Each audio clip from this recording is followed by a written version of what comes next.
ಇದು ನವಗ್ರಹ ಗುಡಿ. ಪಂಚಮುಖಿ ಆಂಜನೇಯ ಇದ್ದಾರೆ. ಪಂಚಮುಖಿ ಆಂಜನೇಯನು ಕೃಷ್ಣನ ಸನ್ನಿಧಾನದಲ್ಲಿ ಒಂದು ಮಹತ್ವದ ಒಂದು ದೇವರು ಪಂಚಮುಖಿ ಆಂಜನೇಯ.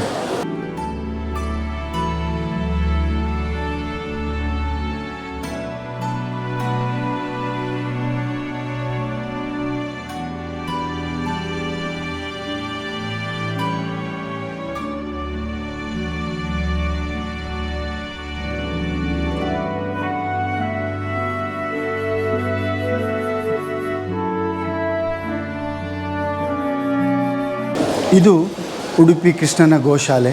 ಕೃಷ್ಣನಿಗೆ ಪ್ರಿಯವಾದಂತಹ ಗೋವುಗಳು, ಅದರಲ್ಲಿ ನಮ್ಮ ಉಡುಪಿಯ ಗೋಶಾಲೆ ಕೃಷ್ಣನ ಸನ್ನಿಧಾನದಲ್ಲಿ ತುಂಬ ಒಂದು ಅದ್ಭುತವಾಗಿದೆ.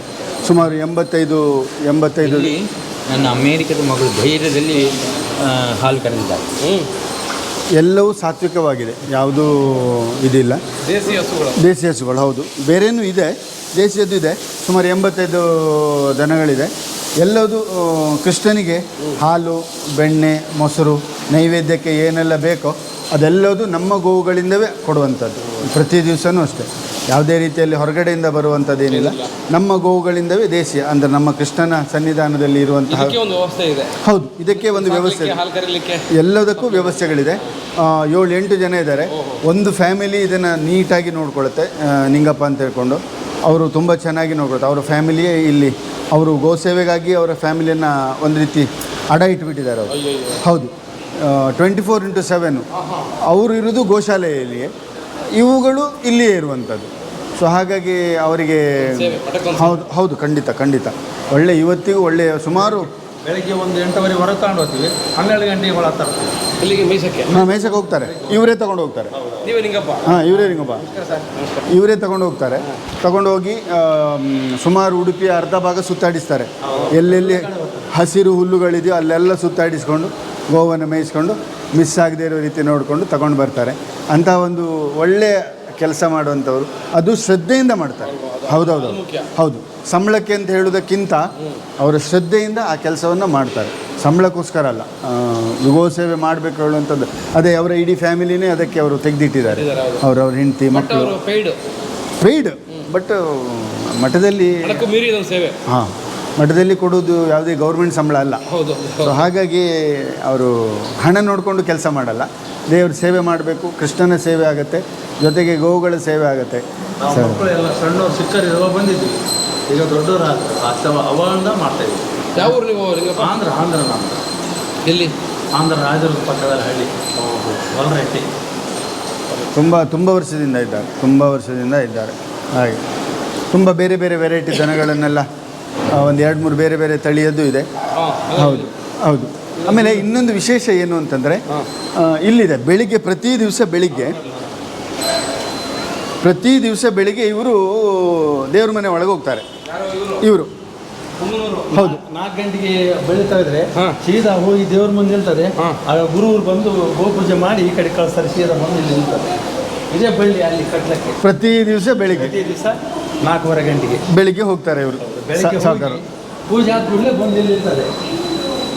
ದೇವ್ರ ಪೂಜೆ ರಾತ್ರಿ ನೀವು ಕಟ್ಟಲ್ಲ? ಇಲ್ಲ ಬಿಡ್ತೀವಿ. ಬಳ್ಳಿ ಉಂಟಲ್ಲ, ಈಗ ತೆಗೆದ್ರೆ ಈಗಲೂ ಹೋಗಿಬಿಡ್ತಾರೆ. ಈ ಬಳ್ಳಿ ಬಿಟ್ಟಿದ್ದು ಸಾಕು. ಅಲ್ಲಿ ಹೋಗಿ ಪೂಜೆ ಆದಮೇಲೆ ಇಲ್ಲಿ ಬರ್ತಾರೆ.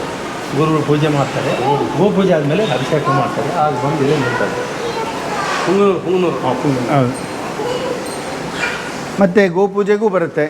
ಇಲ್ಲಿ ಇನ್ನೊಂದು ವಿಶೇಷ ಏನು ಅಂತಂದರೆ, ಉಡುಪಿಯಲ್ಲಿ ನಮ್ಮ ಗೋಶಾಲೆ ಉಡುಪಿ ಕೃಷ್ಣ ದನಗಳು ಹೇಗೆ ತುಂಬ ಪ್ರಸಿದ್ಧವಾಗಿದ್ದವೋ ಅದೇ ರೀತಿ ಇಲ್ಲಿ ಗೋಪೂಜೆನೂ ತುಂಬ ಪ್ರಸಿದ್ಧವಾಗಿರುವಂಥದ್ದು. 3-4 ಬಗೆಯಲ್ಲಿ ಗೋಪೂಜೆ ಆಗುತ್ತೆ.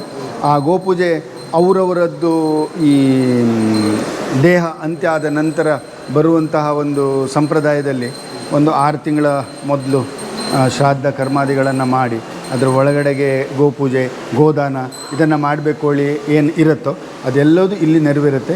ಇಲ್ಲಿ ನಡೆದರೆ ಅದು ಆ ಜೀವಕ್ಕೆ ಮುಕ್ತಿ ಸಿಗುತ್ತೆ ಹೇಳುವಂಥದ್ದು ಬಲವಾದ ನಂಬಿಕೆಯಿಂದ ಪ್ರತಿ ದಿವಸ ಇಲ್ಲಿ ಗೋದಾನ ನಡೆಯುತ್ತೆ.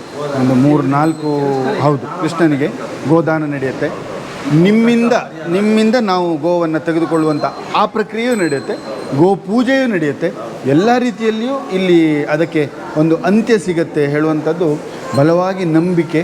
ಆ ನಂಬಿಕೆಯ ಪ್ರಕಾರವೇ ಎಲ್ಲಿ ಬೇರೆ ಬೇರೆ ರಾಜ್ಯದ ಬೇರೆ ಬೇರೆ ಹೊರಗಡೆ ಇರೋ ಬೇರೆ ಬೇರೆ ದೇಶದಲ್ಲಿರೋರು ಅವರು ಸಹಿತ ಅವ್ರಿಗೆ ಬರಲಿಕ್ಕೆ ಆಗದೆ ಹೋದರೆ ನಮ್ಮ ಮುಖಾಂತರ ಎಲ್ಲಿ ಮಾಡಿಸ್ತಾರೆ, ಹಣ ಹಾಕಿ ಇಂಥ ಸೇವೆ ಆಗಬೇಕು, ಅದು ಗೋದಾನ ಆಗಬೇಕು ಹೇಳುವಂಥ ಪ್ರಕ್ರಿಯೆಯನ್ನು ಅವರು ನಮ್ಮ ಮುಖಾಂತರ ನೆರವೇರಿಸ್ತಾರೆ ಅಂತ ಒಂದು ವಿಶಿಷ್ಟವಾದ ಒಂದು ಭಕ್ತಿಪೂರ್ವಕವಾದಂತಹ ಒಂದು ಕಾರ್ಯಕ್ರಮವು ಈ ಗೋಶಾಲೆಯಲ್ಲಿ ನಡೆಯುತ್ತೆ.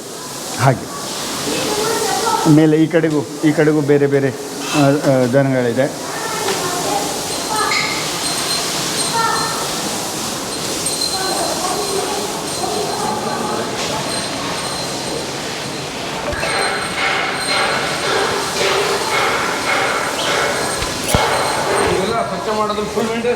ಎಲ್ಲ ಅವರೇ ಅವರ ಫ್ಯಾಮಿಲಿ, ಬೇರೆ ಯಾರೂ ಬರಲ್ಲ. 6 ಜನ ಅವರು ಒಂದೇ ಫ್ಯಾಮಿಲಿ, ಅದು ಅವರೇ ಮಾಡೋದು 24/7. ಯಾವುದೇ ರೀತಿಯಲ್ಲಿ ಅವ್ರಿಗೆ ಒಂದು ಸ್ವಲ್ಪನೂ ಬೇಸರವೂ ಇಲ್ಲ, ಏನೂ ಇಲ್ಲ, ನೀಟಾಗಿ ಮಾಡ್ತಾರೆ ಪಾಪ, ಸುಮ್ಮನೆ ಹೇಳಬಾರ್ದು.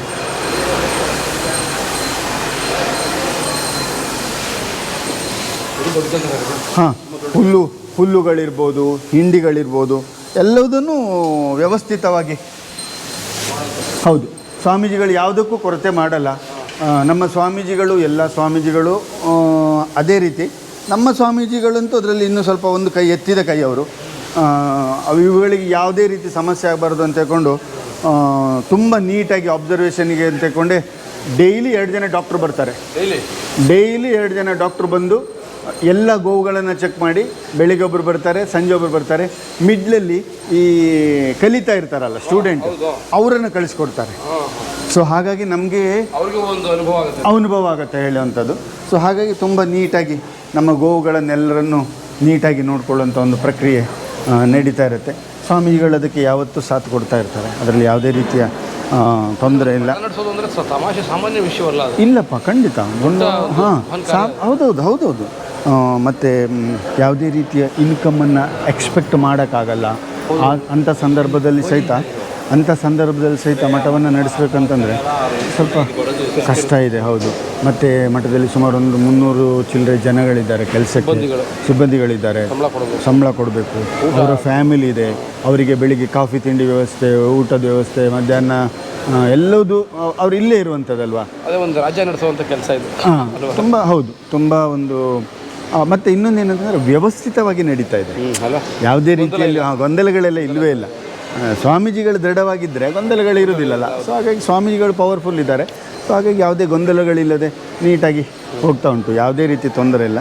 ಎಲ್ಲರೂ ಅವರವ್ರ ಕೆಲಸಗಳನ್ನು ನೀಟಾಗಿ ಮಾಡಿಕೊಂಡು, ಸ್ವಾಮೀಜಿ ಏನು ಹೇಳ್ತಾರೆ ಅದನ್ನು ಫಾಲೋ ಮಾಡಿಕೊಂಡು ನೀಟಾಗಿ ತಗೊಂಡು ಹೋಗ್ತಾ ಉಂಟು.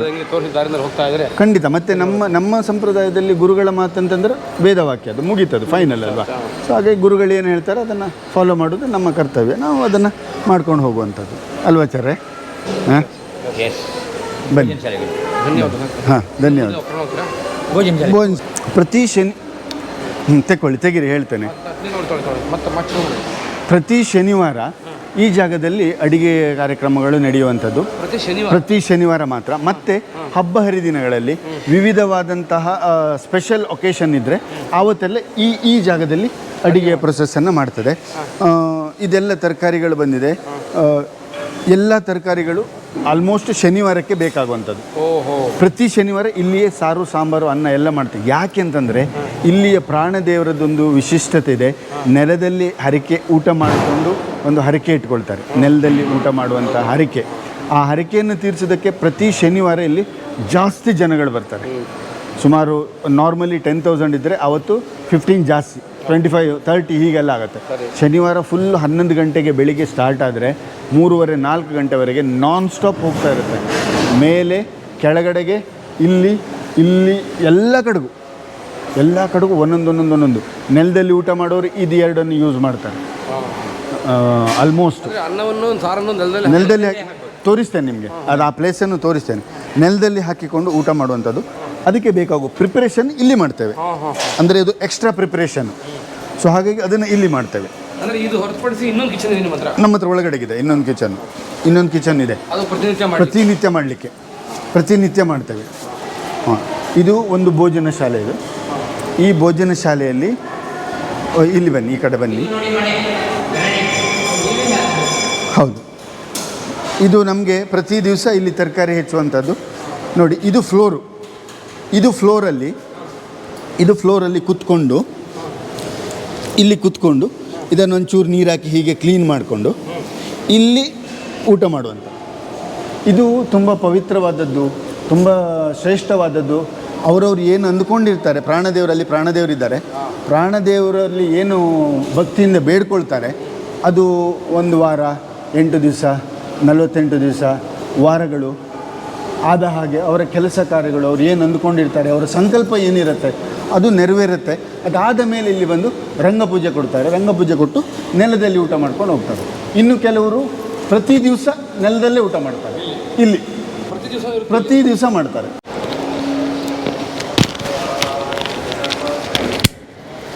ಹಾಕ್ಲಾ ಪುಡಿ ಹಾಕ್ತೀನಿ ಅಷ್ಟೇ ಬಿಡಿ, ಬಿಡೋದಿಲ್ಲ. ತುಂಬ ರಶ್ ಆದವಾಗ ನಮಗೆ ಇಲ್ಲಿ ತುಂಬ ಕಷ್ಟ ಆಗುತ್ತೆ. ಜನ ಬಿಸಿಲಲ್ಲಿ ನಿಂತ್ಕೊಳ್ಬೇಕು, ಮಳೆ ಬಂದರೆ ಮಳೆಯಲ್ಲಿ ನಿಂತ್ಕೋಬೇಕಾಗತ್ತೆ, ತುಂಬ ಹೊರಗಡೆಯಿಂದ ತುಂಬ ಕಷ್ಟ ಆಗುತ್ತೆ ಅಂತ ಹೇಳಿಕೊಂಡು ಸ್ವಾಮೀಜಿಯವರು ತುಂಬ ಆಲೋಚನೆ ಮಾಡಿ ಈ ಒಂದು ರಾಜಪಥವನ್ನು ದರ್ಶನಕ್ಕೆ ಹೋಗಬೇಕಂತ ಹೇಳ್ಕೊಂಡು ಶೇಷ ಮಾರ್ಗ, ಗರುಡ ಮಾರ್ಗ, ಸ್ಪೆಷಲ್ ದರ್ಶನಕ್ಕೆ ಹೋಗೋದಾದ್ರೂ ಇಲ್ಲಿಂದವೇ ಇಮ್ಮಿಡಿಯೇಟ್ ಹೋಗ್ಬೋದು, ನಾರ್ಮಲ್ ಕ್ಯೂದಲ್ಲಿ ಹೋಗೋದಾದ್ರೂ ಇಲ್ಲಿಂದವೇ ಹೋಗ್ಬೋದು ಅಂತ ಹೇಳ್ಕೊಂಡು ಸೊ ಇದೊಂದು ಹೊಸದಾಗಿ ಒಂದು ಇದನ್ನು ಸಂಕಲ್ಪ ಮಾಡಿ ಅದರಲ್ಲಿ ಮಾಡಿದರು. ಆಮೇಲೆ ಇಲ್ಲಿ ನೀವು ಈ ಕಡೆ ಬಲಭಾಗದಲ್ಲಿ ಕಾಣ್ಬೋದು, ಭಗವದ್ಗೀತೆಗೆ ಸಂಬಂಧಪಟ್ಟ ಹಾಗೆ ಒಂದು ತುಂಬ ದೊಡ್ಡ ಒಂದು ಘೋಷಣೆಯನ್ನು ಮಾಡಿದರು. 1 ಕೋಟಿ ಜನರ ಹತ್ರ ಭಗವದ್ಗೀತೆಯನ್ನು ಬರೆಸಬೇಕು ಅಂತ ಹೇಳುವಂಥ ಒಂದು ತೀರ್ಮಾನ ತಗೊಂಡು ಅವರ ಸಂಕಲ್ಪವನ್ನು ನೆರವೇರಿಸೋದಕ್ಕೋಸ್ಕರ ಇದು ಮಾಡಿದರು. ಸೊ ಹಾಗಾಗಿ ಇಲ್ಲಿ ಭಗವದ್ಗೀತೆಗೆ ಸಂಬಂಧಪಟ್ಟ ಹಾಗೆ ಎಲ್ಲ ರೀತಿಯ ಒಂದು ಭಗವದ್ಗೀತೆಗೆ ಪೂಜೆಗಳಾಗಬೇಕು ಹೇಳುವಂಥ ಒಂದು ಉದ್ದೇಶದಿಂದ ಅದನ್ನು ನೆರವೇರಿಸುವಂಥ ಒಂದು ಸಂಕಲ್ಪ ಈ ಜಾಗದಲ್ಲಿ ನಡೆಸ್ತಾ ಇದ್ದಾರೆ. ಹಾಗೆ ಉಡುಪಿಯ ಕೃಷ್ಣ ಆ್ಯಕ್ಚುಲಿ ಬಾಲಕೃಷ್ಣ, ಅವನಿಗೆ ಕಡಗೋಲು ಜೊತೆಗೇ ಅವನಿರುವಂಥದ್ದು. ಕೊಳಲು ಅವನದು ನಾರ್ಮಲ್, ಅವನಿಗೆ ಬೇಕಾಗಿರುವಂಥ ಒಂದು ಪ್ರಿಯವಾದ್ಯ ಅದು. ಸೊ ಹಾಗಾಗಿ ನಾವು ಇಲ್ಲಿ ಬರುವಂಥ ಭಕ್ತಾದಿಗಳಿಗೆ ಕಡಗೋಲು ಮತ್ತು ಕೊಳಲು ಇದನ್ನು ಸಹಿತ ಸಮರ್ಪಣೆ ಮಾಡೋದಕ್ಕೆ ಒಂದು ಅವಕಾಶವನ್ನು ಕಲ್ಪಿಸಿಕೊಟ್ಟಿದ್ದೇವೆ ಬರುವವರಿಗೆ. ಉಡುಪಿಯ ಬಾಲಕೃಷ್ಣ ಹಿಡಿದುಕೊಂಡಿರೋದು ಕಡಗೋಲು ಕೋಲು, ಹೌದು, ಕಡಗೋಲು. ಸೊ ಹಾಗೆ ಉಲ್ಟಾ ಹಿಡ್ಕೊತಾರೆ, ಹೌದು, ಹಾಗೆ ಹಿಡ್ಕೊಂಡಿದ್ದಾರೆ. ಸೊ ಹಾಗಾಗಿ ಇಲ್ಲಿ ಬರುವ ಭಕ್ತರಿಗೆ ಅದು ವಿಶೇಷವಾಗಿ ಆಗಬೇಕು ಅಂತೇಳಿ ಶ್ರೀಗಳು ಈ ಒಂದು ಸಂಕಲ್ಪದ ಜೊತೆಗೆ ಬರುವ ಭಕ್ತಾದಿಗಳು ಸೇವೆ ಮಾಡೋದಾದರೆ ಮಾಡ್ಬೋದು ಅಂತ ಹೇಳ್ಕೊಂಡು ಈ ಒಂದು ವ್ಯವಸ್ಥೆಯನ್ನು ಕಲ್ಪಿಸಿಕೊಟ್ಟಿದ್ದಾರೆ. ಹಾಗೆ ಇಲ್ಲಿ ಬನ್ನಿ, ಈ ಕಡೆ ಬನ್ನಿ. ಇದು ಮಧ್ವ ಸರೋವರ. ಈ ಬಲಭಾಗದಲ್ಲಿ ನಿಮಗೆ ಕಾಣುತ್ತೆ, ಇದು ಮಧ್ವ ಸರೋವರ. ಇದು ಬಲಭಾಗದಲ್ಲಿ ಇರುವಂಥದ್ದು.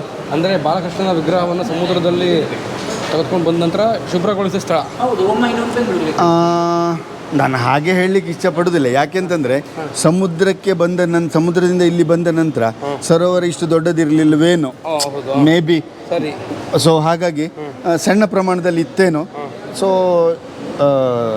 ಕೃಷ್ಣನ ಪ್ರತಿಷ್ಠಾಪನೆ ಆದ ಮೇಲೆ ಈ ಸರೋವರ ಆಯಿತು ಹೇಳುವಂಥದ್ದು ಒಂದು ಮಾತಿದೆ, ಅದು ಅಭಿಷೇಕಕ್ಕೆ ಬೇಕಾಗುವ ಹಾಗೆ. ಬಟ್ ನಿಖರವಾಗಿ ನಾನು ಅದರ ಬಗ್ಗೆ ಮಾತನಾಡಲಾರೆ ನಾನು. ಹೌದು, ಇದು ಮಧ್ವ ಸರೋವರ. ಪ್ರತಿ ಗಣಪತಿ ಹಬ್ಬಕ್ಕಿರ್ಬೋದು, ಆಮೇಲೆ ಜನ್ಮಾಷ್ಟಮಿಗೆ ಇರ್ಬೋದು, ಕೃಷ್ಣನ ವಿಗ್ರಹ ಎಲ್ಲ ಇಲ್ಲಿ ಜಲಸ್ತಂಭನ ಮಾಡುವಂಥ ಒಂದು ಪ್ರಕ್ರಿಯೆ ಇಲ್ಲಿ ನಡೆಯುತ್ತೆ. ಹಾಗೆ ಮಧ್ವ ಸರೋವರ. ನಾವು ಇಲ್ಲಿಂದ ಇನ್ನು ವಾಪಸ್ ಹೋಗಬೇಕು. ಹೌದು, ಇಲ್ಲಿಂದ ವಾಪಸ್ ಹೋಗೋಣ. ಹಾಂ, ಹಿಂದಕ್ಕೆ ಹೋಗೋದು. ಕೃಷ್ಣನ ಸ್ಪೆಷಲ್ ದರ್ಶನಕ್ಕೆ ಮಾಡಿದಂತಹ ಮಾರ್ಗ ಇದು. ಇಲ್ಲಿಂದ ನಿಮಗೆ 1 ನಿಮಿಷದಲ್ಲಿ ನಾವು ಸ್ಪೆಷಲ್ಲಾಗಿ ಕೃಷ್ಣನನ್ನು ದರ್ಶನ ಮಾಡೋಕ್ಕೆ ಹೋಗ್ಬೋದು. ಹೌದು, ನಿಮಗೆ ಬಲಭಾಗದಲ್ಲಿ ಕೃಷ್ಣನ ಗುಡಿ ಕಾಣ್ತಾ ಉಂಟು. ಸೊ ಬಲಭಾಗದಲ್ಲಿ ನೀವು ಕೃಷ್ಣನ ಗುಡಿಯನ್ನು ನೋಡ್ಬೋದು. ಸೊ ಇಲ್ಲಿಂದ ನಮಗೆ 1 ನಿಮಿಷ ವಾಕ್ ಮಾಡಿದರೆ ಆಯಿತು, ಸೀದಾ ಡೈರೆಕ್ಟ್ ಕೃಷ್ಣನದ್ದು ಇದಕ್ಕೆ ಹೋಗಿ ಸೇರ್ತೇವೆ ನಾವು. ಅಂಥ ಒಂದು ವ್ಯವಸ್ಥೆ ಮಾಡಬೇಕು. ಜನರು ತುಂಬ ತುರ್ತಾಗಿರುವವರು ಹೋಗಲಿ ಅಂತ ಹೇಳ್ಕೊಂಡು ಇದು ಸ್ಪೆಷಲ್ ದರ್ಶನದ ವ್ಯವಸ್ಥೆಗೋಸ್ಕರ ಈ ಜಾಗವನ್ನು ಹೌದು, ಖಂಡಿತ ಎಲ್ರಿಗೂ ಸಮಾಧಾನ ಮಾಡಿ ಹೋಗಬೇಕು. ಹೌದು ಹಾಗೆ ಉಡುಪಿಯ ಹೌದು, ಇದೇ ಗುಡಿ ಇರುವಂಥದ್ದು. ನಿಮಗೆ ಬಲಭಾಗದಲ್ಲಿ ಇರುವಂಥದ್ದೇ ಗುಡಿ. ಸೊ ಬಲಭಾಗದಲ್ಲಿ ನೀವು ಕೃಷ್ಣನ ದರ್ಶನಕ್ಕೆ ಇಮ್ಮಿಡಿಯೇಟಾಗಿ ಹೋಗುವಂಥದ್ದು. ಸೊ ಎಲ್ಲ ರೀತಿ ವ್ಯವಸ್ಥೆಗಳಿದೆ. ಸೊ ಅದನ್ನು ಭಕ್ತಾದಿಗಳು ಬಳಸ್ಕೊಳ್ಬೇಕು ಅಷ್ಟೇ. ಹಾಗೆ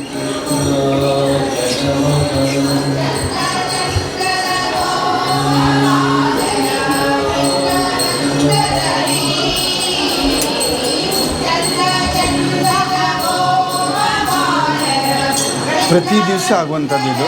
ಹೌದು, ಭಕ್ತರು ಭಜನಾ ಕಾರ್ಯಕ್ರಮ ಇನ್ನು 10 ನಿಮಿಷ ಬಿಟ್ಟರೆ ಇಲ್ಲಿ ಪ್ರತಿ ದಿವಸ ಪ್ರವಚನ ಸ್ಟಾರ್ಟ್ ಆಗುತ್ತೆ. ಈಗ ಇಲ್ಲಿ ಪ್ರವಚನ ಸ್ಟಾರ್ಟ್ ಆಗುತ್ತೆ, ವಿದ್ವಾಂಸರು ಬಂದು ಪ್ರವಚನ ಮಾಡುವಂಥದ್ದು ಇದೆಲ್ಲವೂ ಶುರುವಾಗುತ್ತೆ. ಈಗ ಜನರಲ್ ದರ್ಶನಕ್ಕೆ ಬಂದರೆ ಈ ಕಡೆಯಿಂದ ಬರ್ತಾರೆ, ಸ್ಪೆಷಲ್ ದರ್ಶನಕ್ಕೆ ಇಲ್ಲಿಂದ ಬರ್ತಾರೆ. ಹೌದು, ಇಲ್ಲಿಂದ ಸ್ಪೆಷಲ್ ದರ್ಶನಕ್ಕೆ ಬಂದವರಿಗೆ ಇಲ್ಲಿ ವ್ಯವಸ್ಥೆ, ಜನರಲ್ ದರ್ಶನ ಬರೋರು ಆ ಕಡೆಯಿಂದ ವ್ಯವಸ್ಥೆ. ಯಾರ್ಯಾರು ಯಾವ್ಯಾವ ರೀತಿ ಅನುಕೂಲ ಇದೆಯೋ ಅವರು ಆ ರೀತಿಯಲ್ಲಿ, ಟೈಮ್ ಇರುವವರು ಅಲ್ಲಿಂದ ಬರ್ತಾರೆ, ಇಮ್ಮಿಡಿಯೇಟಾಗಿ ಹೋಗಬೇಕು ಹೇಳಿರೋರು ಈ ಕಡೆಯಿಂದ ಸ್ಪೆಷಲ್ ದರ್ಶನಕ್ಕೆ ಬರ್ತಾರೆ. ಕನಕನ ಕಿಂಡಿ ಮುಖಾಂತರ ದರ್ಶನ ಮಾಡೋದು. ದರ್ಶನ ಅಲ್ಲ, ನವಗ್ರಹ ಕಿಂಡಿ ಮುಖಾಂತರ ದರ್ಶನ. ಕನಕನ ಕಿಂಡಿ ಮುಖಾಂತರ ಮಾಡಬೇಕಂತಂದರೆ ಔಟ್ಸೈಡಿಗೆ ಹೋಗ್ಬೇಕು, ಅಲ್ಲಿಂದ ಬರಬೇಕು. ಅದು ಕನಕನ ಕಿಂಡಿ, ಇದು ನವಗ್ರಹ ಕಿಂಡಿ. ಇಲ್ಲಿಂದ ದರ್ಶನ ಮಾಡೋದು, ಅಲ್ಲಿಂದ ದರ್ಶನ ಮಾಡೋದು. ಹೊರಗಡೆಯಿಂದ ಈಗ ಮಾಡ್ತಿದ್ದಾರೆ, ಅದು ಕನಕನ ಕಿಂಡಿಯ ಮುಖಾಂತರ ಮಾಡ್ತಿದ್ದಾರೆ. ಇಲ್ಲಿ ಬಂದು ನವಗ್ರಹ ಕಿಂಡಿಯ ಮುಖಾಂತರ ಮಾಡ್ತಾರೆ.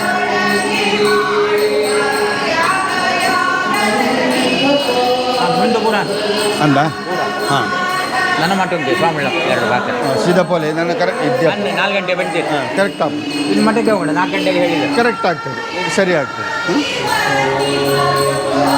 ಪ್ರಾಣದೇವರದ್ದು ತಗೊಂಡಿದ್ದಾರೆ, ಪ್ರಾಣದೇವರದ್ದು ತಗೊಂಡಿದ್ದಾರೆ. ಸರಿ, ಆಯ್ತು, ಸರಿ, ಆಯ್ತು.